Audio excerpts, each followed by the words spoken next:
9월 11일 금요일 새벽 기도회 시작하겠습니다. 성경 봉독하겠습니다. 고린도 후서 5장 11절부터 21절까지입니다. 고린도 후서 5장 11절에서 21절까지 말씀을 우리 함께 읽도록 하겠습니다. 고린도 후서 5장 11절입니다. 우리는 주의 두려우심을 알므로 사람들을 권면하거니와 우리가 하나님 앞에 알려졌으니 또 너희의 양심에도 알려지기를 바라노라. 우리가 다시 너희에게 자천하는 것이 아니요 오직 우리로 말미암아 자랑할 기회를 너희에게 주어 마음으로 하지 않고 외모로 자랑하는 자들에게 대답하게 하려 하는 것이라. 우리가 만일 미쳤어도 하나님을 위한 것이요 정신이 온전하여도 너희를 위한 것이니 그리스도의 사랑이 우리를 강권하신도다. 우리가 생각하건대 한 사람이 모든 사람을 대신하여 죽었은즉 모든 사람이 죽은 것이라. 그가 모든 사람을 대신하여 죽으심은 살아있는 자들로 하여금 다시는 그들 자신을 위하여 살지 않고 오직 그들을 대신하여 죽었다가 다시 살아나신 이를 위하여 살게 하려 함이라. 그러므로 우리가 이제부터는 어떤 사람도 육신을 따라 알지 아니하노라. 비록 우리가 그리스도도 육신을 따라 알았으나 이제부터는 그같이 알지 아니하노라. 그런즉 누구든지 그리스도 안에 있으면 새로운 피조물이라. 이전 것은 지나갔으니 보라 새 것이 되었도다. 모든 것이 하나님께로서 났으며 그가 그리스도로 말미암아 우리를 자기와 화목하게 하시고 또 우리에게 화목하게 하는 직분을 주셨으니 곧 하나님께서 그리스도 안에 계시사 세상을 자기와 화목하게 하시며 그들의 죄를 그들에게 돌리지 아니하시고 화목하게 하는 말씀을 우리에게 부탁하셨느니라. 그러므로 우리가 그리스도를 대신하여 사신이 되어 하나님이 우리를 통하여 너희를 권면하시는 것 같이 그리스도를 대신하여 간청하노니 너희는 하나님과 화목하라. 하나님이 죄를 알지도 못하신 이를 우리를 대신하여 죄로 삼으신 것은 우리로 하여금 그 안에서 하나님의 의가 되게 하려 하심이라. 아멘.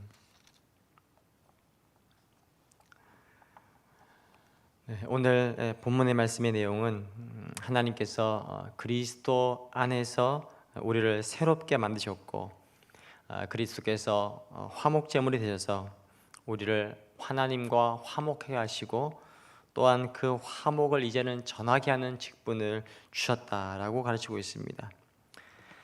본문 말씀 11절에서 15절까지에서는 우리를 강권하시는 그리스도의 그 사랑을 우리에게 말씀해 주고 있습니다. 그리고 16절에서 마지막 21절까지에서는 그리스도로 말미암는 화목을 우리에게 가르쳐 주고 있습니다. 바울은 그가 전도에서 세웠던 고린도 교인들에게 편지를 쓰면서 바울이 지금까지 내가 살아왔던 나의 인생을 짧은 한마디로 말한다면 바울은 한마디로 이런 고백을 남깁니다. 13절입니다. 만일 미쳤어도 하나님을 위한 것이요. 내가 미쳤다고 한다면 그것은 내가 하나님을 위한 것입니다. 나는 하나님께 미쳐서 지금까지 살아왔습니다. 우리가 바울이라는 사람을 공부해 보면 바울은 정말로 그가 그렇게 하나님 앞에서 복음을 위해서 미쳐서 살아왔던 사람이라고 우리가 할 수 있습니다. 무엇 때문일까요? 무엇이 바울로 하여금 자신을 하나님께 드릴 수밖에 없는 복음에 미쳐서 살도록 그렇게 했을까요? 그것은 다른 것이 아니라 바로 그리스도의 사랑이었다라고 그렇게 말하고 있습니다. 그리스도의 사랑. 그래서 성경은 이것을 그리스도의 사랑이 우리를 강권하시는도다 그랬습니다. 강권하시는도다. 여기서 이 강권이란 말은 우리를 꽉 붙잡는다라는 뜻입니다. 꽉 붙잡는다. 바울은 내가 그리스도의 사랑에 붙잡혀 그 사랑 속에 빠져 있다라고 하는 것입니다. 바울이 이렇게 그리스도의 사랑에 감격했던 이유, 그 이유를 우리가 14절에서 볼 수 있습니다. 14절. 그리스도의 사랑이 우리를 강권하신도다. 우리가 생각하건대 한 사람이 모든 사람을 대신하여 죽었은즉 모든 사람이 죽은 것이라. 그리스도가 모든 사람을 대신하여 죽었은즉, 이것은 그리스도가 나를 위해서 죽으셨다는 것입니다. 나를 위해서 죽으신 그 사랑. 바울은 로마서 5장 7절 이하에서도 이렇게 말합니다.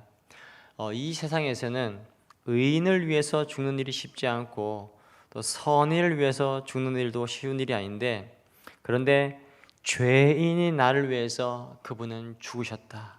의인을 위해서, 선인을 위해서 죽는 것도 쉬운 일이 아닌데 죄인이 나를 위해서 그분은 죽으셨다.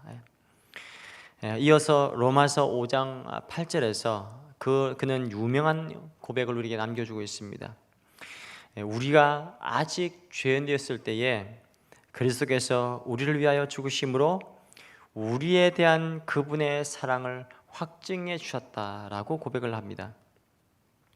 바울은 지금 내가 그리스도의 사랑에 미쳐 있다라고 말합니다. 왜냐하면 그가 나를 위해서 죽으셨기 때문에. 그것이 바울의 대답입니다.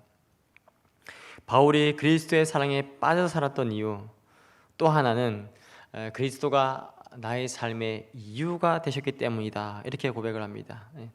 그분이 이제 내가 존재하는 이유, 나의 삶의 목적, 내 삶의 이유가 되어주시기 때문에.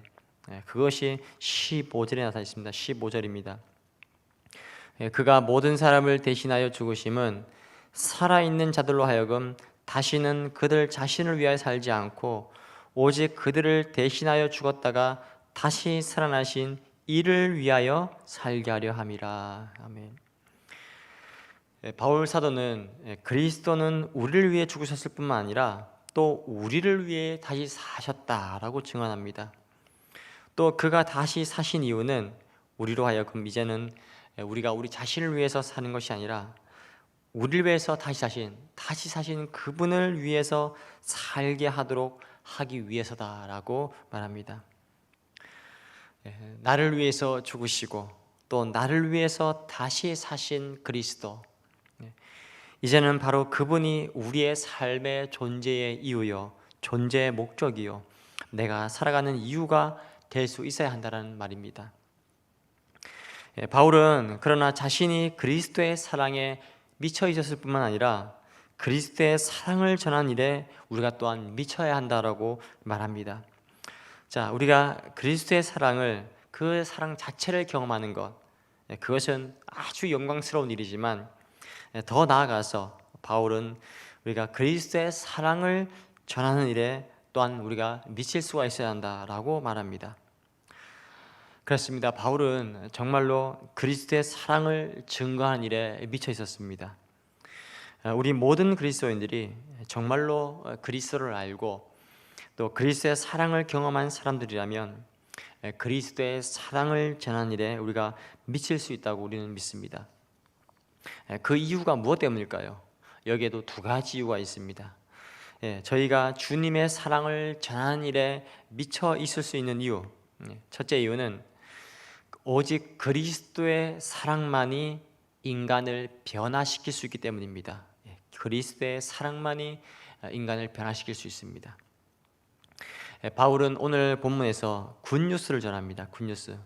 이것은 전 인류가 들어야 할 아주 감격스러운 복음의 소식입니다.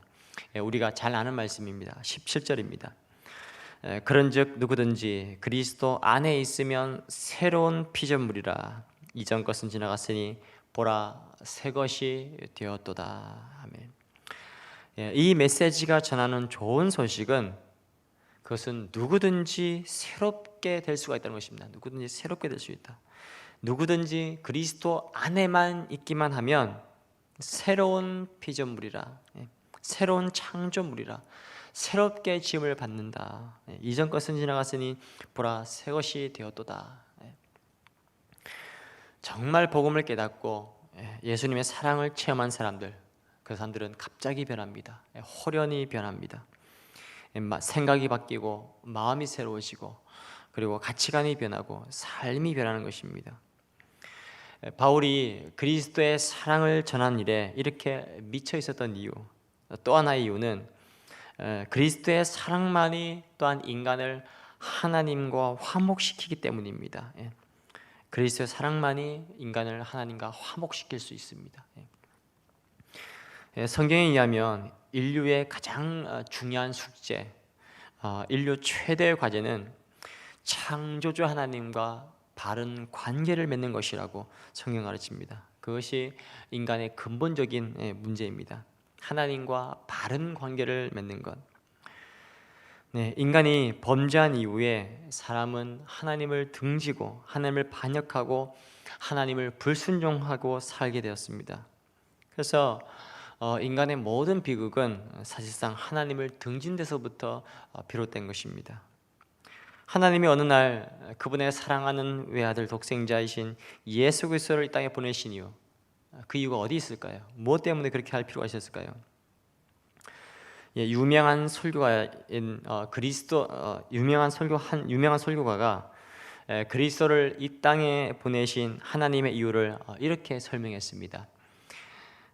우리에게 가장 필요한 것, 인간의 근본 문제, 그것은 나를 창조하신 하나님과 바른 관계를 회복하는 것입니다.